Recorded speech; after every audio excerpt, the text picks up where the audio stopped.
Hi, I'm Jackie Schillinger. I'm Public Information Officer for the Canal Corporation. I've spoken with many of you over the years, and it's a real pleasure to see so many familiar faces here tonight, so thank you for joining us. I'm going to keep this really brief. I wanted to go over some quick housekeeping for what you can expect, which is a short presentation followed by Q&A. So hopefully you had questions answered in the lobby, and there will be time after the session, and we'll make ourselves available even after the doors close in the auditorium to keep talking. We just want to make sure that everyone's concerns are addressed and that your questions are addressed. I'm going to turn this over to Joe Maloney, who's our chief engineer for the Eastern region, and then you'll hear from Joe Dodd, who I'm sure many of you have also spoken with. Here you go. All right, thanks, Jackie. Joe Maloney, I'm the regional canal engineer for the eastern half of the state. So this dam is part of my portfolio of our daily maintenance operations, keeping the canal system running and operating. I don't have a lot to say. I just, welcome everybody. This is a major infrastructure project that we're undertaking. It's I think currently the largest in our capital program and what we're advancing. We have an open contract bidding process at the moment, so we can't disclose pricing or discuss any of that because there's an open process for contractors to put bids in. But safe to say this is tens of millions of dollars of investment being initiated here on this project over the next couple of years. So substantial work. We're proud of the work. I think the consultant team we have here with us tonight is going to be able to answer some of the questions of design and how we got here and why we chose certain things over others, all those things. But I don't want to belabor that. We've got a good presentation lined up. I do want to acknowledge, Joe Dodd is going to come up and speak. He's our project manager. He's responsible for delivering this project on behalf of the Canal Corporation and Power Authority. We do have some folks from DEC. We have Scott Prindle, the regional fisheries manager, is here just to address any questions people might have about the fisheries and the lake and the impacts on the ecosystem. So we're here to answer questions, and with that, I'll turn it over to Joe and we can get started.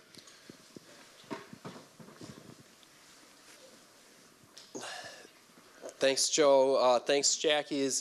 Joe and Jackie said we're going to try and keep this brief. A lot of the details I'm going to cover actually we're in the lobby, or we've conveyed them before, but we really want to make sure we leave enough time for Q&A. So we'll get right into it here once I figure out how to get past this slide. Okay, so as Jackie mentioned, we'll keep this brief. I'm going to touch on our project schedule. We'll talk about the drawdown again, and then really the major components of the project and how it's going to be phased and sequenced, and then we'll get to Q&A. But I'll just to kind of reiterate what Joe said. This really is a generational type project, right? Like we haven't undertaken a project like this at this dam ever, and it does come with some short-term impacts that everybody's aware of, and we're going to cover here. But really, the long-term benefit is going to last generations, right? Like we won't be here doing a project like this again, and anyone else's lifetime here. So it's going to have lasting impacts, and it's a great thing. We're excited to be at this point in the project. We really are. Lake Moraine. It's a great community asset, and it's also for proximity to the village of Hamilton and other reasons. It's a high priority for us to advance this project. So the first few slides, we looked at these last year, right? We were here a year ago, a little more than a year ago, and at that point in time, we were talking in terms of like years, right? And I know there's maybe some anxiousness about when are things going to happen, when are things going to start. As we get closer to actually breaking ground, we can start giving hard dates at that point. So we were talking in terms of years last year. We're talking in seasons and months now, and we're going to keep the communication going. So just to look at this quickly again, from last year, 2024 and 2025, this year was about designing the project. We have our design team from Schnabel here. They've done a great job. It is, you know, as many projects do, the more you get into it, the more complex it gets. But we've completed our design. That was a major milestone. We're now permitting the project, so we've submitted for all permits. And as Joe mentioned, we're out for bidding actually right now. So the job is on the street, the contract documents are on the street for bidding. When does construction start? So construction we're still targeting next year, spring of next year. I'll get to that in the next slides. And the major project components will be 2026 through 2027. And then final completion, or really the final cleanup of the site and some final site restoration, excuse me, will extend into 2028. So this is a major multi-year project. So we had this out in the lobby. Actually, I'll take a break. This presentation, we're recording it. It will live on our website, and all the content will be available on the website too. This slide, you'll be able to view it on our website. All the renderings, you'll be able to view those as well. But I'll just kind of talk through these. So where we're at right now, you know, we're midway, or we're towards the end of 2025. We're out for our construction bidding right now. We're targeting construction beginning in spring of next year, and the drawdown will start for construction in spring next year. And I have a slide where I'll speak to that. So the end of the drawdown period, I know there were, we received some questions, or some folks, I think, saw some of the information from our construction contract, and there's a substantial completion date in middle of 2028, but we have a contractual milestone in our construction contract that all work that requires the drawdown has to be done by the end of 2027. So that drawdown period is going to last from spring next year all the way through 2027. 2028 we'll begin refilling. So final completion at the end of 2028. So same thing I covered, just kind of shown graphically. If you live around the reservoir, in proximity of the reservoir, you should have gotten this notice last year. It's fairly blunt and straightforward by design, but again, it just lays out those time frames that I just went over. You know, we conveyed last year the drawdown will be 10 feet, so the spillway crest is 1211. We'll bring the reservoir down to 1201. At this time, just as it says, that's still scheduled to begin in spring of 2026 and last through 2027. So another slide we went over last year. You know, obviously a project like this, it does come with impacts, and most of those impacts come from the drawdown. So again, we're still at this 10-foot level. That's the extent of the drawdown. It's still this 2-year period. So it could impact you in different ways. Most notably, if you have a shallow water supply, like a very shallow supply, you could be impacted. We've heard from probably a dozen or so folks. They've reached out, they've expressed some concern. We've been able to provide guidance, direct them to well drillers so they can look more into their source. We've also heard from a lot of people that have actually taken that step, and they've drilled a deeper well, and they've gotten deeper, so they're going to be set. Like I certainly can appreciate and understand the concern here, and all I can tell you, we simply cannot drill a well for everyone, or really anyone. We can't provide tanker trucks of water. We can't provide temporary service or anything like that. We can provide you guidance, and if you are concerned, please reach out to us. Jackie's very accessible, and we can help point you in the right direction. Same thing with shoreline and access. Obviously, that footprint of the water is going to shrink. That's going to affect people differently depending on where they are, and that's obviously going to affect where your dock may have been and your ability to use the reservoir. And we have some tools, I'll call them, to help you plan for that. You know, shoreline improvements, it's certainly a unique opportunity, a unique moment in time if you were planning to do something like that. I think a number of people are. And I'll touch on, too, again, Madison County is still planning to do a couple culvert replacement projects. So this slide here, we had a poster in the lobby, but it kind of tells the whole story of the timeline here. So I'll spend some time walking through it. But what you're looking at is the level of the reservoir, or what we're planning to do over time. So we're back here, you know, it's really broken out by year, but we're back here, what's today, October 8th, beginning, you know, towards the end of this month, like we typically do in November, we'll begin the seasonal winter drawdown. It's generally around 3 feet. So we'll carry that through winter until mid-spring. So what's mid-spring, or what's the magic time frame here? So in coordination with DEC, we have to be careful about when we start drawing the reservoir down further during the winter time frame, because if we do it too early when the ice is still out and critters are still burrowed into the mud, it could harm them, right? So we'll begin the construction drawdown really around ice out next year, and that's something we'll coordinate closely with DEC. So right now, if you had to put a date to it, and what we're showing here is figure the mid-March timeframe. So, you know, late winter, really early spring. So we'll begin our construction drawdown. That's going to take some time. It won't happen overnight, but we're projecting we'll get to that construction level drawdown towards late spring or early summer. So right now, again, if you had to put a date to it, think end of May, early June. So that's going to bring us down, just as it shows, to that 1201 level. So just again, we'll carry the winter drawdown, 1208, through this winter till spring of next year. Then we're going to drop down around ice out to that target construction drawdown level in summer 2026. That'll be carried through all of 2026 through all of 2027, you know, until we hit that contractual milestone to have all the work done that requires the drawdown through 2027. Then we'll begin refilling again in that final year of construction in January 2028.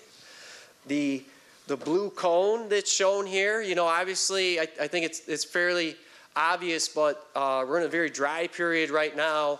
And the precipitation that we receive in 2028 really is going to dictate how fast the reservoir refills. So that's a range, and I think it's a range of anywhere from like 3 to 6 months, okay? So depending on just how much rain we get, it's going to dictate how quickly we get back up to what you're used to. So again, this will be on our website. In the next slide, I'll show something I think will be really helpful. But you know, moving beyond winter 2028, November 2028, we'll be back to like business as usual, right? So typical seasonal drawdown. So this is the same thing I just showed. It's going to live on our website, but it's going to in real time show you where the reservoir is at.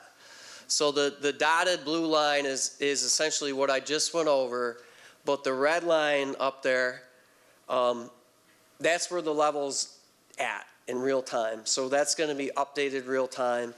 It holds us accountable, but I think it also gives you some peace of mind, you know, just, well, where's the reservoir at? Where's it supposed to be at? This is really going to answer that. You can see we're below the spillway right now. It's been very dry. We've had some other issues. We're hovering around 1210, although it may have come back up. But this is going to allow you, again, to track where the reservoir's at over this time period. So I think it'll be really, really helpful for everybody. You know, we've seen these images before, but they just, you know, they're depictions of where the reservoir's at or is going to be at during the drawdown period. These will be available on our website too. Just another artistic rendition of what the reservoir will look like drawn down. And then these next two items, I'll characterize them as tools, but this is another thing we're planning to upload our website, but the heavy blue line, it shows the extents of the drawdown at 10 feet, okay? Helpful to see. And what you'll be able to do is zoom in anywhere around the reservoir, and if you see the white dot there, you can click anywhere you want, but it'll give you that distance to the drawdown extent, right? So this is off Sunny Point, and the approximate distance, again, it's approximate, but we want to give you guys the info we have. You know, it'll be roughly 62 feet from where that white dot is out to the extent of the drawdown. So again, this will be on the website. I think it'll be really helpful for people, give you some understanding of where you're going to be at. Our bathymetry maps, we had the entire reservoir actually scanned for bathymetry. Bathymetry is just mapping the underwater topography of the reservoir. These will be available on the website as well. Actually, I'm just recollecting we have shared these with the Lake Association, so hopefully they've made it out there already. But you know, this is just simply a PDF map, and it gives you an idea of, or I'm sorry, it gives you the contours of the reservoir and where the drawdown is going to be at. So the heavy, it's fairly obvious, but the heavy blue line is that same blue line that shows where we'll be at, 10 feet down. We gave, just as a couple reference points, it's kind of hard to see here, but there's a red dashed line that represents 1199, essentially 2 feet below 1201. So if you're thinking in boating terms, like a 2-foot draft, and then the yellow line is 4 feet down below 1201, so 1197. My math is correct. So again, this will be on our website. A couple other things I'll point out just on this kind of overview of the slide. We've heard a lot of concerns and certainly understand it. We feel the same way just on, well, what's going to happen to the upper pool, the reservoir? It's much shallower up there. It's more of a wetland environment. And that's something we've considered. We've worked closely with DEC on it. Madison County is still planning to replace the culvert that connects the upper pool and the lower pool during our project. I'll get to that time frame. But we're kind of partnering with them on this, and what we're going to do to keep the upper lake at a higher level, we'll be installing a cofferdam around the culvert that will essentially allow us to hold that water up at a higher level. So right now, you know, a lot of this is still subject to permitting, it's subject to finalization, but right now we're targeting keeping the upper pool at 1205. So that's 4 feet higher than what the lower reservoir will be at. I know there's other concerns just on ecological impacts. I think we'll wait till the end, but Scott Prindle from DEC can help us address some of those concerns if folks have questions. Another question we got, it's a great question. What about road impacts? And I'll just use this overview to take advantage of it now. So again, well, let me just first say, for our project, it's really all down at the dam site. And there's going to be a lot of activity down there. There certainly is. There's going to be a lot of heavy equipment, a lot of truck traffic. That traffic is going to be mainly at our property on the dam. They will be pulling out onto Spillway Road from our existing access, which is roughly here, and traversing down through Spillway Road. So there'll certainly be an increase in truck traffic, construction traffic on this section of East Lake Road, and then certainly along Spillway Road. But we will not be closing either of the roads down, other than, you know, maybe an instance a big truck needs to pull out. They've got to stop the road temporarily. But beyond that, we have no plans for an extended road closure. The county's culvert replacement projects, you know, I think it should be fairly obvious, but they're going to have to dig the road up entirely. They will require the road being closed down. They're going to stagger their projects. I believe they're planning to do, and I'll probably point to the wrong spot, but they're planning to do their East Lake Road culvert first, probably in the early summer time frame.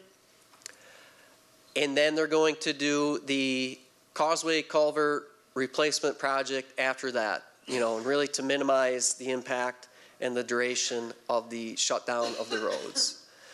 But those details, those timeframes, you know, they're subject to change too. We're in coordination with the county, but I think if you do have more questions or concerns, definitely reach out to Madison County Highway Department. You know, they do this, that's what they do, right? So they know what they're doing. They know they need to coordinate with emergency services. They know they need to coordinate with the schools and everybody else. So again, no road closures from our project, but with the county projects, there will be some road closures. So this is an important topic, and it kind of highlights why we need to do the drawdown. So I'll try and walk us through it here. But you know, during the drawdown period, nothing changes hydrologically, right? It still rains, water still makes its way into the reservoir. We still have to pass that water, right? So these blue arrows are just kind of illustrating that. You know, we're not simply shutting off Payne Brook. We've never done that. We're not doing that here. You know, water will constantly be flowing out of Payne Brook. But with the reservoir being down, it will be more reactive to fluctuations, right? And I'll go over that here. So this is a depiction of the level of the reservoir during the June 22nd event that happened this past summer. It actually was a tragic storm in this area, and it caused a lot of flooding. And I'm sure everybody probably remembers it. It was a pretty substantial storm that hit the area. So this is what it did to the reservoir. I believe we were right around the spillway crest, and it shot up, right? It was fast and furious. We got at least 3.5 inches of rain in this area over a really condensed time, an 8-hour time frame. That's a really intense storm, and the reservoir reacted. It shot up, but it shot up 0.8 feet. The reason it only went up 0.8 feet is because once it got up to the spillway starts passing that flow, right? The spillway will pass that flow. When we're drawn down, and the reason why we're drawing down, especially when we're working on the spillways, we don't want that to happen, right? We're vulnerable. We can't have water leaving the spillway when it's demolished or we're building the new one. So it's a reason why we do the drawdown. But a consequence of that, or a benefit, I guess depending on how you look at it, is the reservoir is going to rise more, and I'd say by design. So this is just an animation, I'll call it, of how things are going to happen, or how the reservoir will react. So down here at the bottom is the drawdown level, 1201, and just for reference, you know, we've shown where the existing spillway crest is up at 1211, and we've modeled, our engineers from Schnabel have done a great job, and they've helped us model how the reservoir will react in certain storm events. So the first one, this is, well, it's a synthetic storm, so it's a modeled storm, but it's a 2-year event over a 24-hour period. And in this area, that would equate to about 2.4 inches of rain. So think of like a typical long rainy day in central New York where it just kind of rains constantly throughout the day. And a 2-year event, again, would be about 2.4 inches of rain, which is a lot of rain. That would cause the reservoir to come up about 1.2 to 1.8 feet. The June 22nd event, we were able to model that. Again, that was a very intense storm, 3.5 inches in an 8-hour period. That would cause the reservoir, again, this is when we're drawn down, this is looking during our drawdown period, it would cause it to jump up 3.3 to 3.8 feet. So nearly 3 feet more than it does, or it did, with the spillway. So that gives you a reference. A more extreme storm, a 100-year event, you hear about 100-year events, I think all the time in the news, but a 100-year event in this area equates to about 5.4 inches of rain, which is a lot. That's a lot. Over a 24-hour period, that would have a substantial rise in the reservoir, you know, 7 feet or slightly more, 6.9 feet to 7.5. So, yes, You know, obviously the reservoir, again, by design, it's going to be more reactive to fluctuations during this drawdown period. So I won't spend a lot of time on these items. Well, I guess I'll just touch on it quick. You know, the major components of the project are the new spillway and the new low-level outlet system. We did get a question out there. I think it's a really good one. Like, well, why does it take so long? And the answer, I'll go over it again, but I'll kind of touch on it here, is we have to phase things, right? The first thing we're going to do is install our new low-level outlet system. And during that time frame, the existing spillway will still be in use, right? So that gives us some buffer, some additional safety. Once the new low-level outlet system is online, we have capacity through that, right? We're going to be able to pass a lot of flow through our new low-level outlets. You know, it's going to be 4 24-inch pipes compared to the 2 16-inch pipes that we have now. So after that's complete and that's online, we're going to start working on the spillway. And simply put, the existing spillway will have to be demolished. That's a lot of work. The new spillway, it's a really, I think it's a fascinating structure with the labyrinth profile. It really is a state-of-the-art design, and it's bigger, right? It's a lot bigger. There's a lot of concrete. There's a lot of labor hours there to build that. So that'll be done again after the new low-level outlet system is built. We'll jump to the phase of working on the spillway. I'm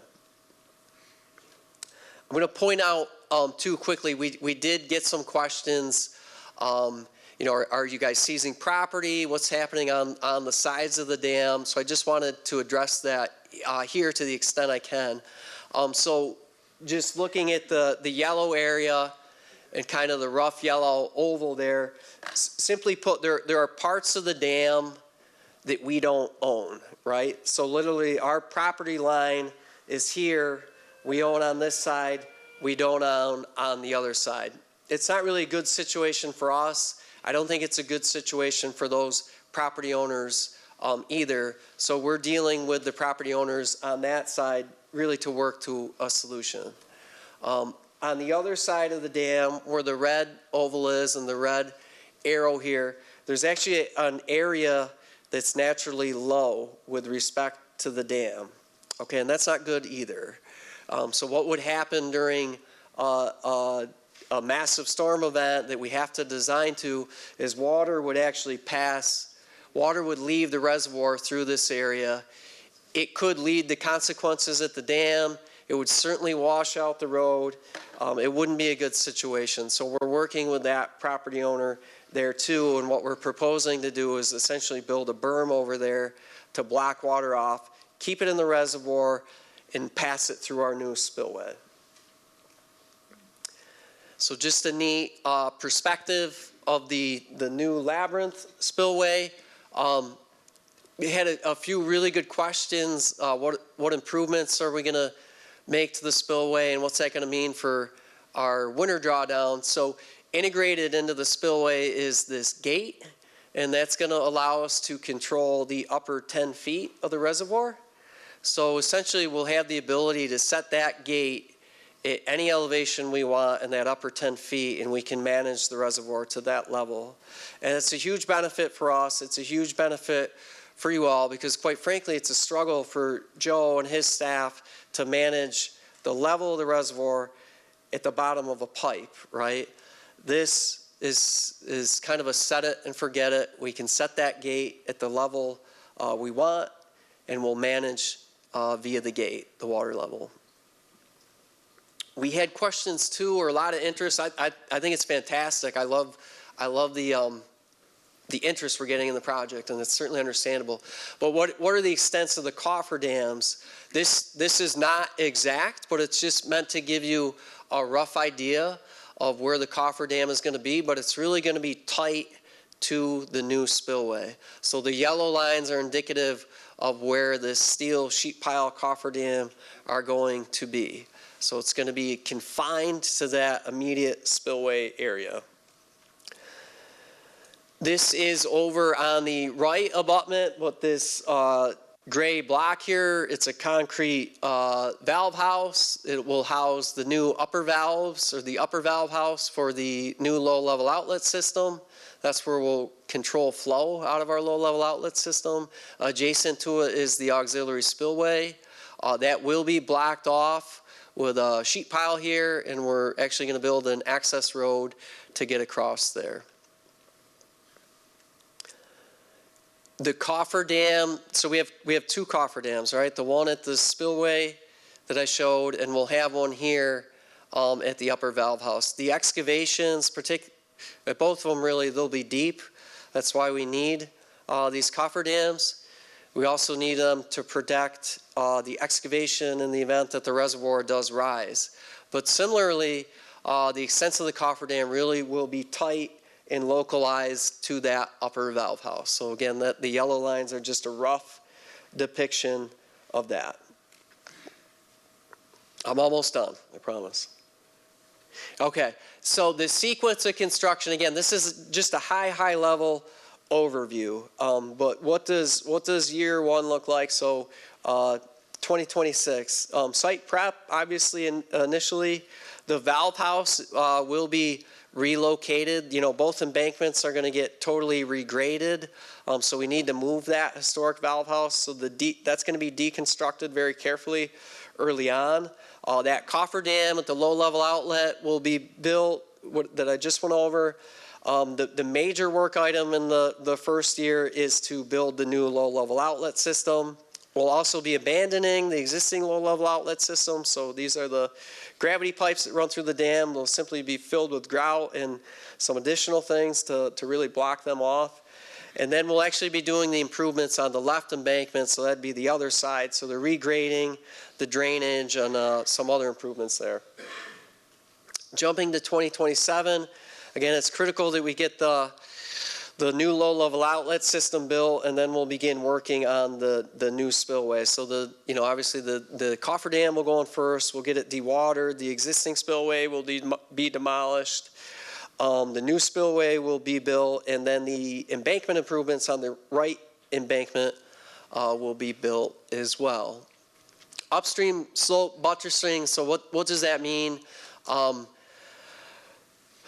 The embankment of the dam that goes down into the reservoir, so on the wet side, that will be buttressed, or fill will be placed on the inside of the reservoir on the upstream slope. That's what we call it. You won't notice it. It won't really impact anything. It's not nearly as substantial as what will be done on the opposite side, the dry side, but we will be placing fill. It's really going to be large stone, riprap type material on the upstream slope. And why are we doing that? It's really to get the structural stability to where it needs to be. So it's kind of a geometry type thing.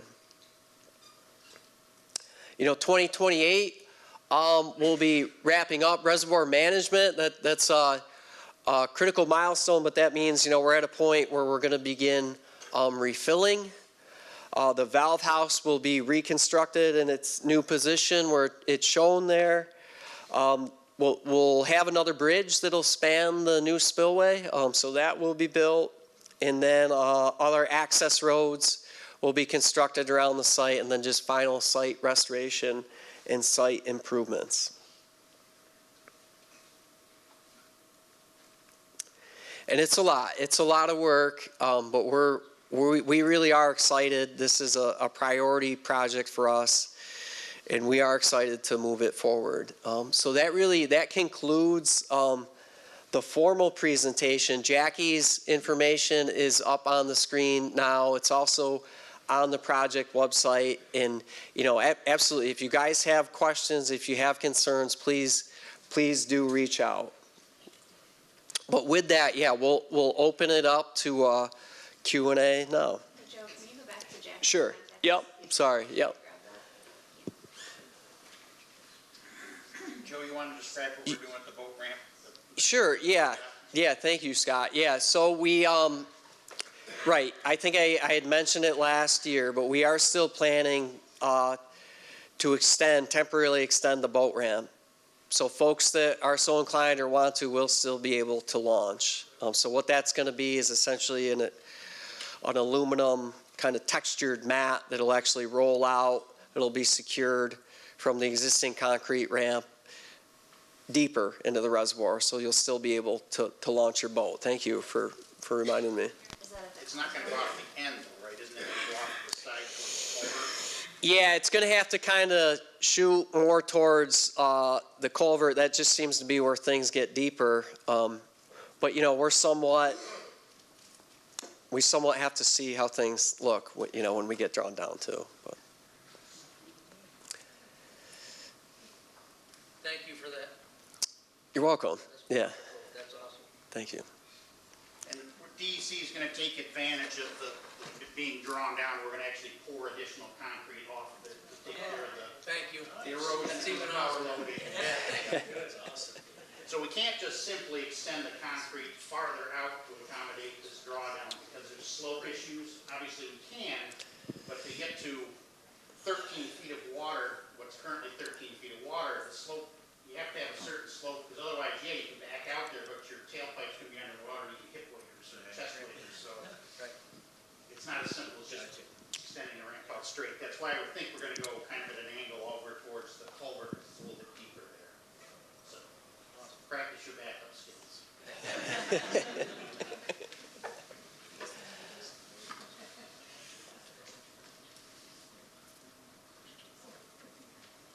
Yeah, if there are questions, just feel free to raise your hand. We can go one at a time here. Sure, go ahead, sir. You said the bidding contracts are being discussed. Yep. Okay, that's not complete. In these contract negotiations, whichever subcontracting you do, is there a penalty for not finishing the time that they say they're going to?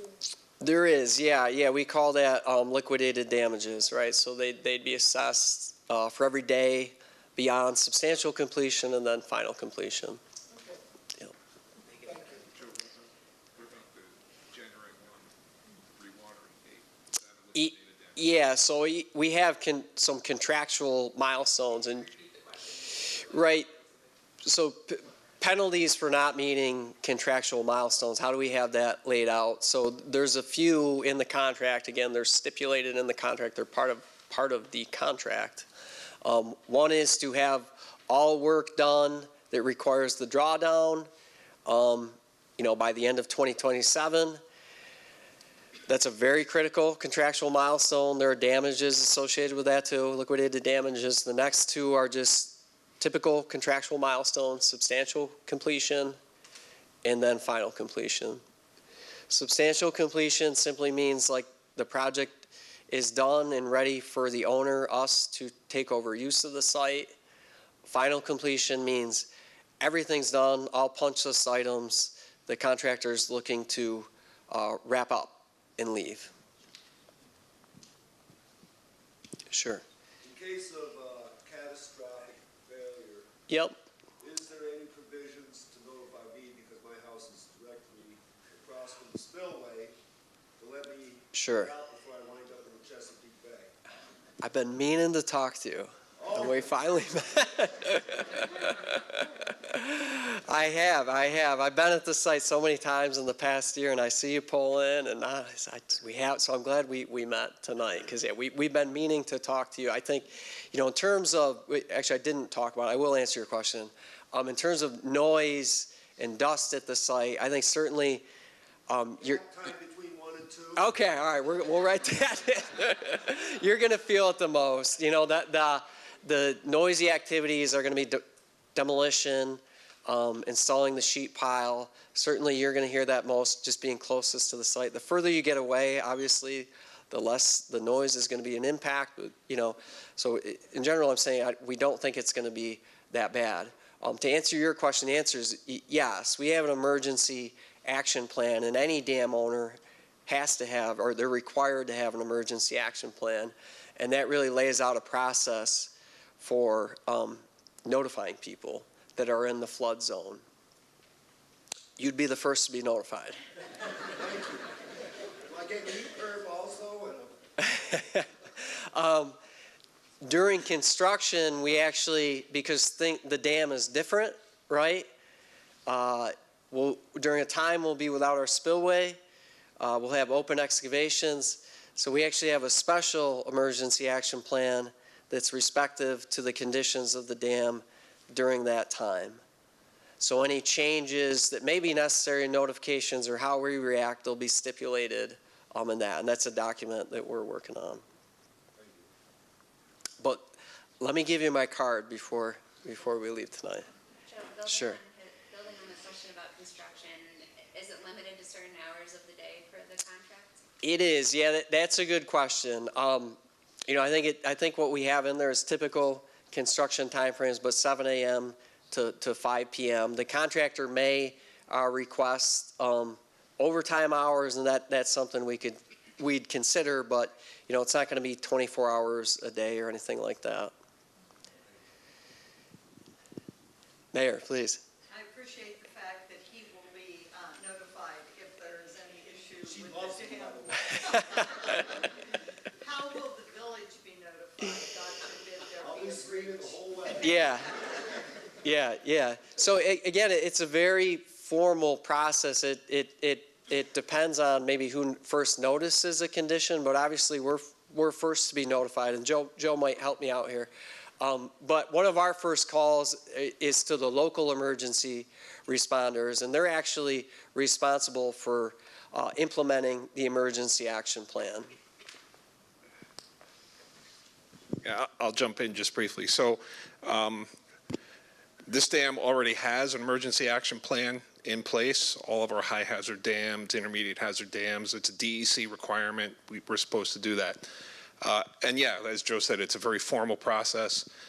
You know, it starts with us notifying emergency responders, first responders. We will make the phone calls to the 911 call center. We'll make sure that the fire department, the police department, everybody knows an emergency is developing, and those notifications go out quickly, right? And that's a standard process we would do. And in fact, 2 months ago, we actually ran a drill of that EAP with the local first responder community. We hosted it here on campus, focused really exclusively on those first responders, what they should expect, how the communication would flow, what we would do. So we've kind of done that drill with them and walked them through the plan of what would happen. Now that's the normal plan. That's the today plan. During construction, as Joe mentioned, you know, there will be a much more specific plan. So like under the normal plan, we don't call you, right? If it happened today, I wouldn't call you. We'd be calling the village and the mayor and the 911, the sheriff, everybody. But during construction is because we have very specific construction sequences that may be more vulnerable or more risky than any other time, those get customized on a case-by-case basis through the construction process. So I think that's where, just distinguishing, there are two types of EAP. There's the normal, and then there will be one very specific to the construction processes that are underway. Sure. Sir, go ahead. I'm sorry, I asked you this question in the lobby. With all this construction plans now, you have a relatively high degree of certainty that the drawdown will be 10 feet. Because when all this started, there was a range like 10 feet to 16 feet, 18 feet. Sure. Now that you seem to have can you tell everybody? Sure. I know you can't say the probability is 1, okay? But that you have a high degree of certainty that the 10 feet will be the drawdown. We do. Yep. Yeah, we do. Right. And so that's essentially set in the contract as well.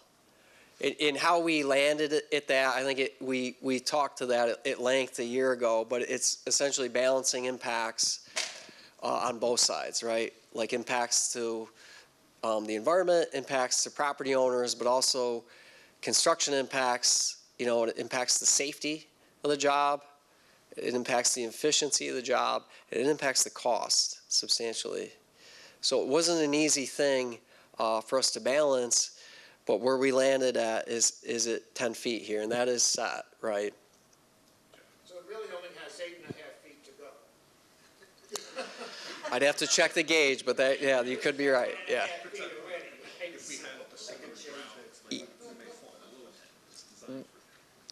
We might, yeah. You know, again, like with the chart that we showed, it shows this nice flat line, right? It's not going to stick right there, but it's going to hover around there, right? Ma'am, go ahead. Will the earthen dam itself be rebuilt? Yeah, so that's a good question. What you see there today largely is going to stay there intact, right? We're not excavating, we're not wiping the dam off the face of the earth. There will be some stripping of topsoil and some stripping of material, but a lot more material is going to get placed on the existing earthen embankment. So if you can like envision the embankments like this, it's going to kind of go like this. And we're going to be placing a lot more material on it. That's a great question. So the stuff that you strip off, Yep. will that go at a different angle? Yeah, the answer is a lot of it is going to be hauled off-site because simply it's not suitable material. So we're going to have to bring in what we call engineered fill. So that's specified by our engineer. It meets certain requirements, and it has the qualities or the properties that we want for the dam. So new material will be imported in. Yep. Ma'am, go ahead. So I've got a couple of questions. For the island folks, Yep. have there been any provisions, and if so, what are they for us to be able to access our property during the drawdown? Because it did look like all of the islands really are going to be heavily impacted from getting from the mainland to the island. Yep. That's my first question. Is there going to be any provisions Yeah. for us? Yeah, right. So we're well aware of what's going to happen, and the answer is we want to work with you guys. What we put into our contract and what we've put into for permitting is to lay mats out, and I think that's something we're hopeful we can do. There's only so much we can do, though, right? But if we can give you an improved walking surface to get out there, I think that'll help you. Will that happen then in 2026? That'd be the plan, yeah, to get those out in 2026. For all the islands? Yeah, I'll be honest with you, it's something we've got to get in contact with you folks on the islands more, because it's a tricky thing on where these things would connect to on the mainland. Property issues arise, but we'd like to work with you to the extent and we can and help you out. Yeah, get in touch with Jackie. We can organize a meeting, but it's really focused to you folks. The second question I have is, what will be, you guys do this all the time, we do not. What is the condition of the drained lake bed? Yeah. Is that going to be horribly, does it have an odor? I'm just concerned about. Yeah, no, I hear you. Yeah, it's a great question, and I think it can vary, right? Like Delta Reservoir is down 18 feet right now. That's firmed up pretty good. Hinckley Reservoir is down 27 feet right now. So reservoirs do fluctuate. People do go out there.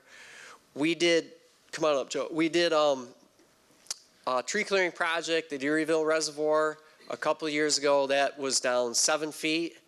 A lot of cobbles and granular material out there. We did the same thing last year at Eatonbrook Reservoir. We only had to bring that reservoir down 4 feet. The day that was drained, you could walk out there. It was very granular and cobbly. So knowing Lake Moraine, what do you anticipate for us? I think it'll vary. I think, there are muckier areas that are going to take longer to dry up, but there's also cobblier areas as well. Where would the muckier areas be? I couldn't tell you. I'd have to get my boots on and find them. Just the one piece I wanted to add to that, I think the best example we've seen statewide in recent time is actually during COVID. We opened the entire canal system 4th of July weekend, right, July. And so you had an entire spring and early summer where we did not fill the canal in a lot of places. And what you had is, you have exposed sediments. They're sloppy, they're slimy, they're silty, maybe in the beginning of the spring when it's wet. They dry out. Vegetation is actually weeds are going to take over pretty quickly and start to, you may end up having to actually like mow an access path down to the water. That's just, nature's going to do that, right? The weeds are going to take over, and for a 2-year period, they're certainly going to establish, and then when you reflood, they're all going to drown and die, and then like there'll be a dead vegetation mass that clears out of the reservoir like that first year as it goes, right? What about odor?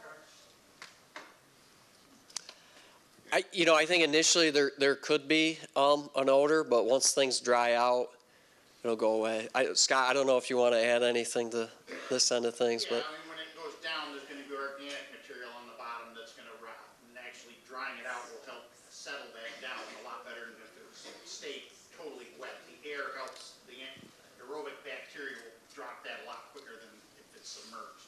So there could be some initial odor, but it's not gonna last very long. We didn't get any complaints on DeRuyter or the other reservoirs from, homeowners about the stink, so it should be okay. Scott, what happens to the fish? Well, yeah, they'll be fine. I mean, obviously you saw the depictions up here in the graph about, it's gonna shrink the pool. I wouldn't wanna be a small fish in there next year, because it's gonna get pretty cozy as the water level drops. Those fish are gonna get more condensed, and they're gonna be, in much closer quarters. So the smaller fish are probably gonna get cuffed off. It's gonna impact natural reproduction for a couple of years while the water level is down. But then, once it goes back up again, the fish are really resilient. Like I said, we've done this on DeRuyter, we've done it on a bunch of our lakes and ponds that DEC owns. The stuff comes back really quick, so it'll be okay. Have you done any other places for 2 years? Don't think so, but yeah, I think like, it's typically been one. yeah. What strikes me, I think, when I look at I certainly understand like the level is going to be down, but when you look at the length and even the width, most of the reservoir, the pool is going to be maintained at a pretty good size of what you see today. Yeah, there'll still be plenty of fish there to repopulate once it goes back up to normal. Sir in the back, I saw him first. When you do the pipe replacement on East Lake, Yep. are you gonna put any gaping baskets or anything on the outfall of that pipe to stop the sediment from coming into the lake? Yeah, actually, thank you for mentioning that. So just up front, the Madison County is doing that project. That's not us. So they're the road owner. But the answer to your question, I believe, is yes. They actually did get permitted to dredge a substantial amount of material out of there and do some sort of, I believe, riprap lining to improve that. So they'll be taking some material out and they'll be stabilizing it more. That's a great question. Sir. I'm just curious what the impact's going to be on Payne Brook downstream to the village. Sure. During the drawdown and then the refilling. Yeah. So in some senses, nothing's going to change, right? Like we draw down seasonally every year, and certainly there's a slight increase in flow during that time frame. If you notice the rate at which we're drawing down in the chart I showed, it's essentially the same. The slope of that line's the same. So we're going to follow that same slight increase of flow. So the impact of Payne Brook is going to be pretty minimal and nothing it hasn't really seen before, essentially. But that's a great question. And then the same thing for the refilling. Yeah, during refilling, right, thank you. So we always have to pass water. We can't simply shut the valves off, but we have a minimum conservation flow that we try and maintain. So we'll always be passing water through the dam to Payne Brook, and then it'll just depend on the rain for how fast it fills. But you raise a really interesting point, and I'll just highlight it, right? Like because there will actually be a temporary flood control benefit to folks downstream because of simply passing water through the spillway when we're sitting right in that spillway crest. The reservoir, when it's drawn down, is going to kind of take that hit. So kind of a unique thing. Sir, go ahead. You're not doing anything with the tunnel that's under the dam behind Holly We are, yeah, we are. So it's somewhat abandoned now. It was during the 1982 project when they built the spillway. They also filled that tunnel. They being DOT, they filled it with sand and ran an underdrain pipe. We're gonna do more work really to abandon it to a better condition. So we'll be pumping grout into the top of the tunnel to really seal it off. And we'll be maintaining that under drain, to allow that relief of the seepage flow. At the outlet of the tunnel, which is underground right now, we'll also be installing a sheet pile wall to capture all that seepage, which is something we can't really do right now, but that'll capture all the seepage out of the tunnel and direct it to a point that we can monitor. So there will be work down there.